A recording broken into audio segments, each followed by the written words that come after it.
Hello students, आज की class में हम लोग वास्तविक संख्याएं पाठ के वे सारे ऑब्जेक्टिव देखेंगे जो आपकी 10वीं की बोर्ड की परीक्षा में आने वाले हैं। तो आज की क्लास में लगभग 2 से 3 ऐसे क्वेश्चन मिलेंगे आपको जो हूबहू आपके बोर्ड की परीक्षा में आने वाले हैं। तो इनकी तैयारी आप लोग बेहतर ढंग से करेंगे। चलिए क्वेश्चन नंबर 1 से देखते हैं। कह रहा है दो धनात्मक पूर्णांक ए और बी दिए रहने पर ऐसे अद्वितीय पूर्णांक क्यू तथा आर विद्यमान हो कि a equal to b q plus r हो तो r का मान होगा। तो हम लोग पढ़े हैं यूक्लिड की विभाजन प्रमेय क्या, तो जिसमें हमने देखा था कि यहाँ a लिखते हैं, यहाँ पर b लिखते हैं। तो ये आपका क्या होता है, भाज्य होता है, ठीक है, और ये आपका भाजक होता है, भाजक होता है। तो जब हम लोग इसमें से भाग करते हैं, a में b से भाग करते हैं, तो हमें भागफल q प्राप्त होता है और शेषफल r प्राप्त होता है। ये आपका क्या है, भागफल है, ये आपका भागफल है, और r क्या है, आपका शेषफल है।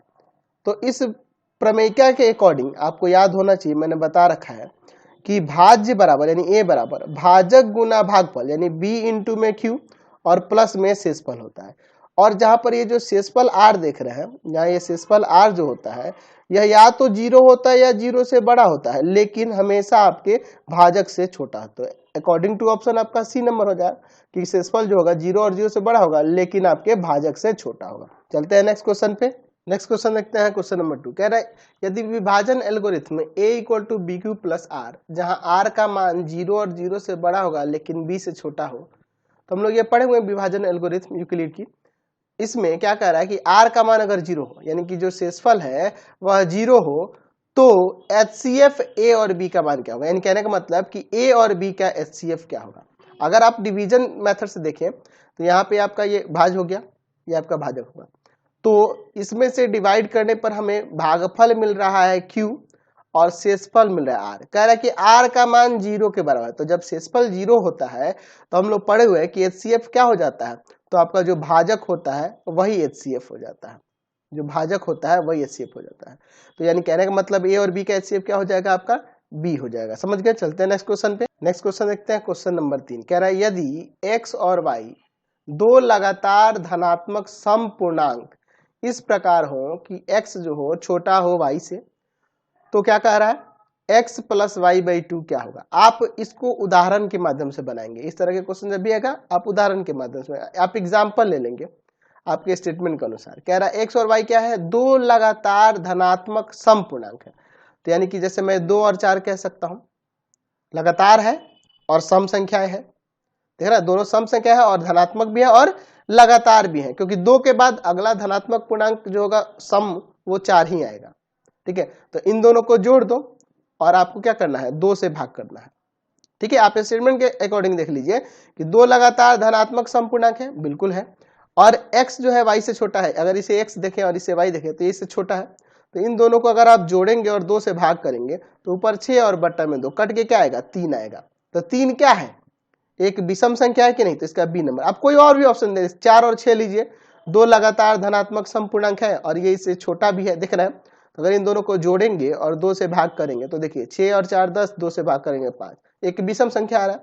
हर एक कंडीशन में एक विषम संख्या ही प्राप्त होगा। चलते हैं नेक्स्ट क्वेश्चन पे। क्वेश्चन नंबर 4 देखिए यदि p और q दो लगातार धनात्मक विषम पूर्णांक इस प्रकार हो कि p बड़ा हो q से, तो p माइनस क्यू बाई 2 क्या होगा। क्या कह रहा है कि यदि क्या है यहाँ पर p और q दो लगातार धनात्मक विषम पूर्णांक इस प्रकार हो कि p बड़ा हो q से, p क्या हो, बड़ा हो q से। तो विषम की बात करें तो जैसे मैं यहाँ पर 5 और 3 लिख देता हूँ, या 3 और 5 लिख देते हैं मान लीजिए। तो देखिए दोनों 3 के बाद 5 ही ना आएगा विषम। अगर हम लोग बात करेंगे यहाँ पर कह रहा है कि दो लगातार क्या कह रहा है, धनात्मक है, विषम पूर्णांक है, 3 के बाद 5 आता है।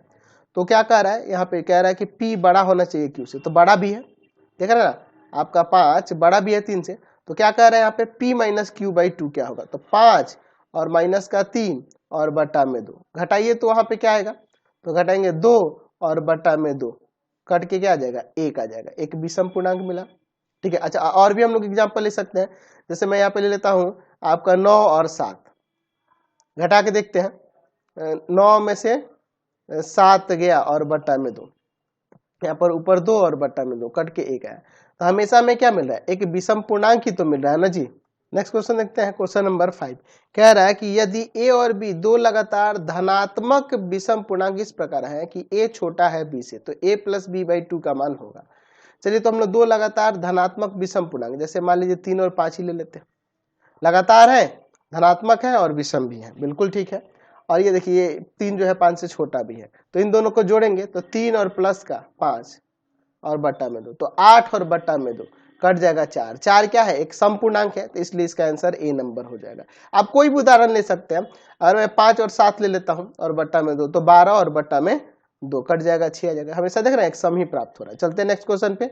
नेक्स्ट क्वेश्चन देखते हैं, क्वेश्चन नंबर 6 कह रहा है 2 प्लस रूट 2। तो देखिए 2 एक परिमेय संख्या है और रूट 2 एक अपरिमेय संख्या है, तो परिमेय और अपरिमेय संख्या का योग हमेशा एक अपरिमेय संख्या ही होगा, तो बी नंबर इसका आंसर हो जाएगा। चलते हैं नेक्स्ट क्वेश्चन पे। नेक्स्ट क्वेश्चन देखते हैं 7 नंबर, निम्नलिखित में पाई क्या है। तो देखिए हम लोग जानते हैं कि पाई एक अपरिमेय संख्या होती है। क्या होती है, अपरिमेय संख्या, जिसका सन्निकट मान 22/7 होता है। ये एग्जैक्ट मान नहीं होता, सन्निकट मान होता है।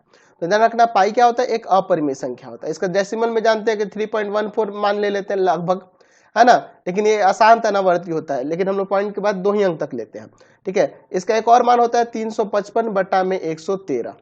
355/113 भी इसका एक सन्निकट मान होता है। अब ये नहीं सोचना कि ये परिमेय है, ये परिमेय संख्या है, लेकिन एग्जैक्ट पाई का मान नहीं है, उसके आसपास का मान है, ठीक है। तो पाई एक हमेशा अपरिमेय संख्या होती है, ये जानना। क्वेश्चन नंबर 8 देखिए, कह रहा है निम्नलिखित में कौन परिमेय संख्या है। चलिए शुरू से देखते हैं, इसको देखो तो ये कटेगा तो नहीं, लेकिन ऊपर देखिए ये 7 का स्क्वायर होता है और ये 8 का स्क्वायर होता है, तो इसे रूट से बाहर निकलेगा तो ये 7/8 हो जाएगा, तो ये तो भाई परिमेय दिख रहा है। यहाँ पे देखिए ये 9 का स्क्वायर होता है और नीचे ये किसी का, ये तो रूट में ही रह जाएगा, तो ये तो नहीं होगा, ये परिमेय संख्या। ये भी नहीं होगा, ये कटेगा भी नहीं, और ये रूट से ये किसी का पूर्ण वर्ग भी नहीं है, ना ही ऊपर ना ही नीचे। इसमें ऊपर तो पूर्ण वर्ग है और नीचे पूर्ण वर्ग नहीं है, तो ये ऐसे ही रह जाएगा। ये 7 का स्क्वायर होता है, ठीक है। तो हम लोग क्या देख रहे हैं, सिर्फ ए नंबर हो रहा है, बाकी नहीं हो रहा है ना। नेक्स्ट क्वेश्चन देखते हैं, क्वेश्चन नंबर 9 क्या कह रहा है, प्रत्येक धनात्मक सम पूर्णांक निम्न रूप का होता है। देखिए धनात्मक सम पूर्णांक, सम कहने का मतलब क्या है, वो 2 से विभाज्य होगा, तो 2 से ये विभाज्य नहीं हो सकता है, ये आपका पूर्णतः विभाज्य। आप इसमें q का कोई भी मान रख लो, आप 1 रखोगे तो 2 एकम 2, 2 से विभाज्य हो जाएगा। यहाँ 2 रखोगे तो 2 दूना 4 हो जाएगा, 3 रखोगे तो 2 3 6 हो जाएगा, 4 रखोगे तो 2 चौका 8 हो जाएगा। तो ये हमेशा देखिए 2 से विभाज्य होगा, या आप इसी को देखो ना, ये 2 से विभाज्य दिख रहा है, बाकी नहीं विभाज्य है। अगर आप यहाँ 1 रखेंगे तो 1 आएगा, 2 रखेंगे तो 2 आएगा, तो 2 तो विभाज्य है, लेकिन 1 कहाँ विभाज्य रहा है। तो यहाँ पे अगर देखा जाए तो यही रूप हो सकता है, क्योंकि आप यहाँ पे इस q के जगह कोई भी धनात्मक पूर्णांक रख के देखेंगे तो हमेशा ये आपके 2 से विभाज्य ही होगा, बाकी कोई दिख नहीं रहा है, सिर्फ बी नंबर आंसर हो जाएगा, है ना। चलिए क्वेश्चन नंबर 10 देखते हैं, कह रहा है 2.13, यहाँ पे डबल 1 फिर 3, डबल 1 है और फिर 3 है, या ट्रिपल 1 है फिर 3 है। ये जो आप डेसिमल के रूप में यहाँ पे देख रहे हैं दशमलव के बाद अंकों को, तो एक्चुअल में ये जो दिख रहा है ये अशांत दिख रहा है और अनावर्ती, यानी कि रिपीट भी नहीं कर रहा है, क्योंकि यहाँ पे एक बार एक है, यहाँ 2 बार, फिर यहाँ 3 बार, यहाँ 4 बार। तो ये जो रूप देख रहे हैं किसी संख्या का, यह दशमलव प्रसार कैसा है, अशांत अनावर्ती है। तो अशांत अनावर्ती है, इसका मतलब यह एक अपरिमेय संख्या होगी, तो इसमें से ऑप्शन नंबर सी ना हो जाएगा। चलते हैं नेक्स्ट क्वेश्चन पे। ध्यान रखेंगे अभी जो मैंने ये 10 क्वेश्चन करा दिए, ये 10 क्वेश्चन वेरी वेरी इंपॉर्टेंट है, वीवीआई है, वेरी वीवीआई क्वेश्चन है, लेकिन मैं इसके बाद कुछ एक्स्ट्रा भी क्वेश्चन करा दे रहा हूं जो आपके एग्जाम के लिए जरूरी है। नेक्स्ट क्वेश्चन देखिए 11 नंबर क्या कर रहा है, दो परिमेय संख्याओं के बीच अधिकतम कितनी परिमेय संख्याएं हो सकती है। जैसे मैं देखो, अगर मैं एक परिमेय संख्या 1 और 2 लिखता हूं तो इसके बीच में हम लोग अनगिनत परिमेय या अपरिमेय संख्या लिख सकते हैं। चाहे 2 परिमेय हो, चाहे 2 अपरिमेय भी संख्या होगी, तो इसके बीच में अनगिनत परिमेय या अपरिमेय संख्याएं हो सकती है, ये ध्यान रखेंगे। तो इसका आंसर क्या हो जाएगा, डी नंबर, अनंत हो जाएगा, अनगिनत हो जाएगा, ठीक है। नेक्स्ट क्वेश्चन देखते हैं, कह रहा है 2 या 2 से अधिक अभाज्य संख्याओं का मौसा क्या होगा। देखिए आप यहाँ पे समझिए, मैं अभाज्य संख्या लिखता हूँ, 2 लिखता हूँ, 3 लिखता हूँ, 5 लिखता हूँ, 7 लिखता हूँ, है ना, 11 लिखता हूँ, 13 लिखता हूँ। ये अभाज्य संख्याओं की प्रॉपर्टी के अकॉर्डिंग हमने पढ़ा हुआ, इसकी परिभाषा याद है आपको, कि अभाज्य संख्याएं जो होती है 1 से कटेगी, अपने आप से कटेगी, है ना, 1 से कटेगी या अपने आप से कटेगी। तो मौसा यानी कि HCF जिसे हम लोग कहते हैं, महत्तम समापवर्त जिसे कहते हैं, वो क्या होता है, वो हाईएस्ट कॉमन फैक्टर होता है, महत्तम समापवर्त होता है। तो इन सबको विभाजित करने वाली एक महत्तम संख्या क्या होगी, सिर्फ एक ही होगी, इसके अलावा और कोई संख्या नहीं हो सकती। तो ध्यान रखना कि जब भी अभाज्य संख्याओं की बात करें तो दो या दो से अधिक कितनी भी अभाज्य संख्या हो उनका मसा हमेशा क्या आएगा, एक ही आएगा, यानी ए नंबर इसका आंसर हो जाएगा। नेक्स्ट क्वेश्चन देखिए 13 नंबर, किसी संख्या रेखा पर संख्याओं की संख्या कितनी होगी। कहने का मतलब यह है कि जैसे एक आपका एक नंबर लाइन है, इस पर हम लोग कितनी संख्याएं प्रदर्शित कर सकते हैं। तो ध्यान रखना कि जो संख्या रेखा होती है उस पर आप अनगिनत संख्याओं को प्रदर्शित कर सकते हैं, ठीक है, जितनी चाहे उतनी। यानी आप लिख सकते हैं कि अपरिमित अनंत संख्याओं को इस पर प्रदर्शित कर सकते हैं, दिखा सकते हैं। तो ध्यान रखना कि किसी संख्या रेखा पर अनगिनत संख्याएं होती हैं, यानी कि अपरिमित संख्याएं होंगी। सी नंबर इसका आंसर हो जाएगा। क्वेश्चन नंबर 14 देखिए, यूक्लिड विभाजन एल्गोरिथ्म दो धनात्मक पूर्णांकों के निम्न में किसे परिकलित करने का तकनीक है। हम लोग जानते हैं, पढ़े हुए हैं कि यूक्लिड विभाजन एल्गोरिथ्म का प्रयोग करके हम लोग दो धनात्मक पूर्णांकों का महत्तम समापवर्त यानी कि मसा निकालते थे। तो यानी कि बी नंबर इसका आंसर हो जाएगा ना जी। नेक्स्ट क्वेश्चन देखते हैं 15 नंबर, कह रहा है किसी प्राकृत संख्या n के लिए 6 का पावर n अंक 0 पर समाप्त हो सकती है। समझिए 6 का पावर n क्या है, यहाँ पर कोई भी प्राकृत संख्या आप यूज कर सकते हैं। जैसे मैं 1 रखता हूँ तो यहाँ पे 6 आएगा, मैं 2 रखता हूँ तो 36 आ जाएगा, 3 रखता हूँ तो 216 आएगा। तो मैं क्या देख रहा हूँ कि 6 का पावर कुछ भी कर रहा हूँ कभी भी 0 पे नहीं होगा, हमेशा लास्ट में 6 ही आ रहा है। तो क्या ये 0 पे समाप्त हो सकता है, तो नहीं, बिल्कुल नहीं हो सकता। इसका बी नंबर आंसर हो जाएगा। क्वेश्चन नंबर 16 देखिए, वास्तविक संख्या 0.54 के ऊपर देखिए बार दिया, ये दोनों संख्याओं के ऊपर बार है। तो अगर आप इसे p/q के रूप में लिखेंगे तो प्राप्त संख्या क्या होगी। तो मैंने बता रखा है आपको, जब इस तरह का रूप हो 0.54 के ऊपर बार है तो बस आपको डेसिमल की जगह पे प्लस कर देना है, और ये 54 है, 2 डिजिट के ऊपर बार है इसलिए 99 नीचे लगा देंगे। मैंने ये शॉर्ट तरीका आपको बता रखा है। तो 0 ऐड करने से कोई फर्क तो पड़ेगा नहीं, इसी को बस काट देते हैं, है ना जी। तो आप एक काम करें, इसे 9 से कर सकते हैं, 9 6 54 और 11 9 99, तो 6/11 यानी बी नंबर इसका सही आंसर दिखता है। चलते हैं नेक्स्ट क्वेश्चन पे। नेक्स्ट क्वेश्चन देखते हैं 17 नंबर, कह रहा है 81 और 237 का मसा। तो आपको क्या करना होगा, दोनों का अभाज्य गुणनखंड कर लीजिए। जैसे 81 का करेंगे तो 3 से शुरू करेंगे, ऐसे तो आंसर मुझे 3 ही दिख रहा है सीधे, लेकिन फिर भी देख लीजिए, 3 से कर रहे हैं 27, 3 से कर रहे हैं 9, 3 से कर रहे हैं 3, और यहाँ है 2 3 7। हम लोग शुरू करते हैं 3 से, तो 3 7 21, 2 बचेगा और 3 और 27, 79 है। तो ऐसे तो कटेगा नहीं, है ना जी। चलिए तो देख लीजिए, 81 बराबर में आ गया 3 गुना 3 गुना 3 गुना 3, और यहाँ पे 237 जो हुआ ये आ गया आपका 3 गुना 79, ठीक है। तो यहाँ पर देख लीजिए, यही ना दिख रहा है कॉमन, एचसीएफ आपका क्या हो जाएगा, 3 हो जाएगा, मसा आपका 3 हो जाएगा। चलते हैं नेक्स्ट क्वेश्चन में। विभाजन विधि से कर सकते हैं 81 और यहाँ पे 237 आप कर सकते हैं इसको, ठीक है ना जी। क्वेश्चन नंबर 18 देखिए, यदि a और b दो अभाज्य संख्याएं हों तो root under a plus root under b होगा। आभाज्य संख्या, जैसे मान लो मैं 2 और 3 ही ले लेता हूँ, तो अगर मैं इनको रूट में करके प्लस दे दूं तो ये कैसी संख्या दिख रही है, एक अपरिमेय संख्या दिख रही है, यानी कि यहाँ पे डी नंबर इसका आंसर हो जाए। नेक्स्ट क्वेश्चन देखते हैं, क्वेश्चन नंबर 19 कह रहा है निम्नलिखित में किस परिमेय संख्या का दशमलव निरूपण अशांत होता है। तो हमने देखा हुआ है कि अगर परिमेय संख्या p/q के रूप में और p और q का HCF जो हो 1 होना चाहिए। कहने का मतलब कि ये जो p/q परिमेय संख्या हो वो परिमेय संख्या का सरलतम रूप होना चाहिए। अगर q का मान 2 का पावर m और 2 का पावर m इंटू 5 का पावर n, यानी जहाँ m और n क्या है, पूर्ण संख्या है, इस रूप में होगा तो शांत होता है, अगर इस रूप में नहीं होता है तो अशांत होता है। तो अगर मैं 7/30 देखूं तो ये तो कटेगा नहीं, ये परिमेय संख्या का सरलतम रूप है। 30 का अभाज्य गुणनखंड मैं करूंगा तो यहाँ पे देखिए 2 आएगा 15, 3 और 5, तो इसमें 2 और 5 के साथ 3 भी आ गया, तो केवल अगर 2 और 5 होता तो शांत, नहीं तो अशांत, यानी कि ये अशांत दिख रहा है। इसे देखो नीचे ये 5 का पावर 2 होगा, आप कहोगे सर 2 का पावर कुछ तो है नहीं, तो 2 का पावर कुछ नहीं तो 0 तो दे सकते हैं ना जी, तो ये आपका शांत हो जाएगा, यानी अशांत यही ए नंबर दिख रहा है, ये भी आपका शांत ही होगा। देख लो 21 में ये आ जाएगा आपका 2 का पावर 2 और गुना में 5 का पावर 1, ठीक है। यहाँ पे देखो 37 और बटा में आएगा 2 का पावर 2 और गुना 5 का पावर 2, तो दिख रहा है ये भी शांत, ये आपका शांत है ना जी, ए नंबर हो जाएगा।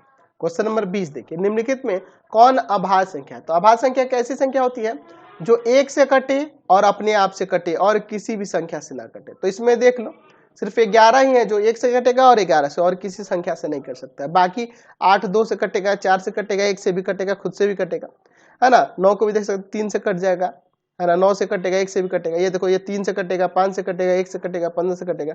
तो केवल आपका सी नंबर हो रहा है अभाज्य संख्या, है ना जी। नेक्स्ट क्वेश्चन देखिए 21 नंबर, निम्न में कौन अलग है? अलग यहाँ पे देखना है।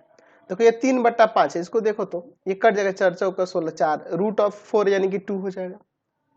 अच्छा मैं देख रहा हूं कि ए नंबर, बी नंबर और डी नंबर ये तीनों के तीनों परिमेय संख्या दिख रहा है और ये सी नंबर अपरिमेय दिख रहा है। तो पूछ रहा है अलग कौन है, तो ये सी नंबर ही ना अलग दिख रहा है जी। क्वेश्चन नंबर 22 देखते हैं, किसी परिमेय संख्या p/q जहां q ≠ 0 का दशमलव प्रसार कब शांत होता है? नीचे दिए कथनों में से सही कथन चुने जबकि q का अभाज्य गुणनखंड। तो मैंने बता रखा है कि p/q अगर परिमेय संख्या का सरलतम रूप है और q बराबर में 2 का पावर, यहाँ देखिए ऑप्शन में 2 का पावर n और 5 का पावर m का रूप होगा, क्या ये m और n क्या होंगी? पूर्ण संख्याएं होंगी। तो उस कंडीशन में उसका दशमलव प्रसार क्या होगा? शांत होता है, यानी कि इसका सी नंबर ऑप्शन होगा। बाकी कोई ऑप्शन से तो पता नहीं चल रहा।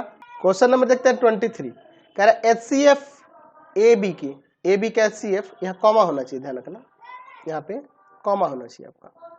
कह रहा है AB का HCF और AB के LCM किसके तुल्य होगा? तो ध्यान रखेंगे कि HCF और इनटू में जो LCM होता है, अगर दो संख्याओं का निकाल रहे हैं तो उन दो संख्याओं के गुणनफल के बराबर होता है।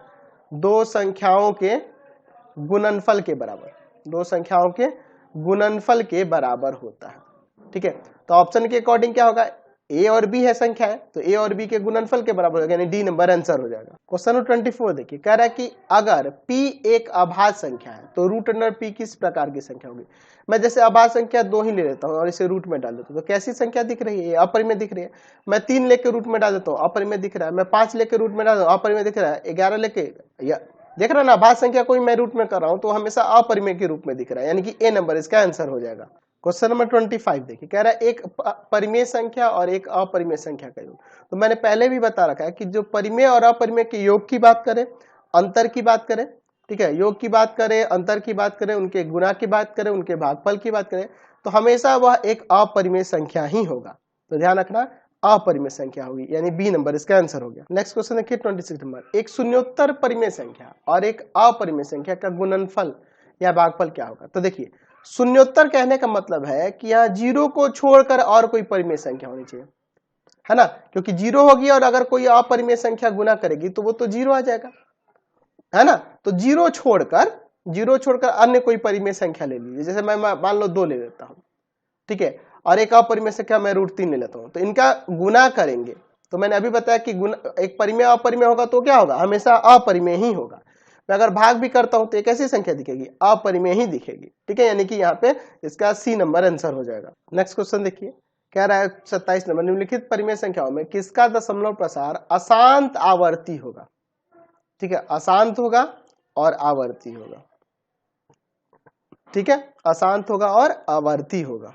तो पहला देखो यहाँ पर 17 और बटा में से 2 का क्यूब लिख सकते हैं, और कुछ नहीं है तो 5 का पावर 0 है। तो मैंने बताया है कि हर में अगर 2 और 5 के ही सिर्फ गुणनखंड मिले, यानी कहने का मतलब 2 का पावर m और 5 का पावर n इस रूप में लिखा है हर हमेशा, तो उसका दशमलव प्रसार हमेशा शांत होता है। तो ये तो अशांत नहीं हो सकता है। यहाँ देखिए ये तो कटेगा नहीं, 455 का अभाज्य गुणनखंड करके देखते हैं। 5 से ले जाएंगे तो 5 से ले जाएंगे तो 9 बार में और 1, है ना, ठीक है ना जी। और फिर इसके बाद 7 से ले जाएंगे 13 बार में, तो यहाँ देखिए ऊपर 64 और नीचे आ गया 5 गुना 7 गुना 13। तो ये तो अपरिमेय संख्या, सॉरी ये जो आप देख रहे हैं इस रूप में नहीं है, तो ये आपका कैसा होगा? यह आपकी कैसी संख्या होगी? ये अशांत आवर्ती। ये परिमेय संख्या है लेकिन क्या होगा? अशांत आवर्ती, ठीक है ना, बी नंबर हो जाएगा। बाकी ये देख लो 2 और 5 का गुणनखंड है, इसको भी करोगे 50 को तो आपको 2 और गुना 5 का पावर 2 आ जाएगा, यानी कि 2 का पावर 1 और 5 का पावर 2 के फॉर्म में हर इसका आ जा रहा है। तो ये भी आपका, लेकिन ये कटेगा पहले, आप इसे काट सकते हैं 85 बटा में 50, 5 से काट सकते हैं 10 बार में, 5 से काट सकते हैं 17 बार में। तो 17 और नीचे 2 गुना 5, इनके पावर में 1 है ना जी, तो इस रूप में तो है ही। तो ये कैसा होगा? परिमेय संख्या। कैसा परिमेय संख्या होगा? तो ये शांत होगा। एक बी नंबर ही है जो परिमेय है लेकिन ये अशांत आवर्ती होगा, ठीक है ना जी। क्वेश्चन नंबर 28 देखिए, प्रत्येक भाज्य संख्या को किन संख्याओं के गुणनफल के रूप में व्यक्त किया जा सकता है। तो हम लोग पढ़े हुए हैं कि प्रत्येक भाज्य संख्याओं को अभाज्य संख्याओं के गुणनफल के रूप में व्यक्त किया जा सकता है। जैसे मैं 420 लेता हूँ, एक भाज्य संख्या है, 2 से ले जाएंगे 210, 2 से ले जाएंगे 105, अब ये आपका 3 से चला जाएगा, 3 तिया 9 और 3 5 15, फिर 5 से चला जाएगा 7। यहाँ देखिए 2 का पावर 2 गुना 3 गुना 5 गुना 7, तो ये कैसे क्या हो रहा है, ये अभाज्य संख्याओं के गुणनफल के रूप में न व्यक्त हो गया। ये जो भाज्य संख्या है 420, इसको हमने क्या किया, अभाज्य संख्याओं के गुणनफल के रूप में व्यक्त कर दिया। तो इसका ऑप्शन सी नंबर हो जाएगा, समझ गए। नेक्स्ट क्वेश्चन देखिए 29 नंबर, कह रहा है 0.33 के ऊपर बार है को परिमेय संख्या के रूप में बदलने पर प्राप्त होता है। तो अगर आप इसे परिमेय संख्या के रूप में बदलेंगे, तो देखो आपको मैंने बता रखा है कि यहाँ 0.33 के ऊपर बार है ना जी, आपको क्या करना है, 0 जहां डेसिमल होगा प्लस 33 और बाई में कितना, तो 2 का संख्या के ऊपर बार है इसलिए डबल लाइन नीचे नोट करें। तो 1 बार में और ये 3 बार में 33 से काट दिए 1/3 आ जाएगा, 0 जोड़ेंगे तो कोई फर्क नहीं पड़ेगा, यानी ए नंबर आंसर। तो यही आपके ऑब्जेक्टिव क्वेश्चन थे इस चैप्टर से। इसके अलावा अदर कोई ऑब्जेक्टिव क्वेश्चन आपको देखने की जरूरत नहीं है, काफी है, ठीक है। इतने ऑब्जेक्टिव 29 ऑब्जेक्टिव फर्स्ट चैप्टर से काफी है। इसके अलावा आपको एक्स्ट्रा देखने की कोई जरूरत नहीं है। इसी में आपको मैं बता दे रहा हूं कि कम से कम 2 से 3 क्वेश्चन जो होंगे हूबहू आपको मिल जाएंगे एग्जाम में, तो आपको अलग से कुछ तैयारी करने की जरूरत नहीं पड़ेगी। फिलहाल आज की क्लास में इतना है। थैंक्स फॉर वॉचिंग, और वीडियो को शेयर करते रहेंगे। और इससे रिलेटेड जो भी आपको नोट्स पीडीएफ वगैरह चाहिए होगा, तो वो इसके लिए आप 7301778899 जो व्हाट्सअप नंबर दिया गया है उस पर व्हाट्सअप SMS करके सभी क्लासेस के नोट्स वगैरह को डाउनलोड कर सकते हैं। वहां पे जाके आपको लिंक दे दिया जाएगा, सारे क्लासेस के वीडियोज अवेलेबल है वहां पे। Thanks for watching.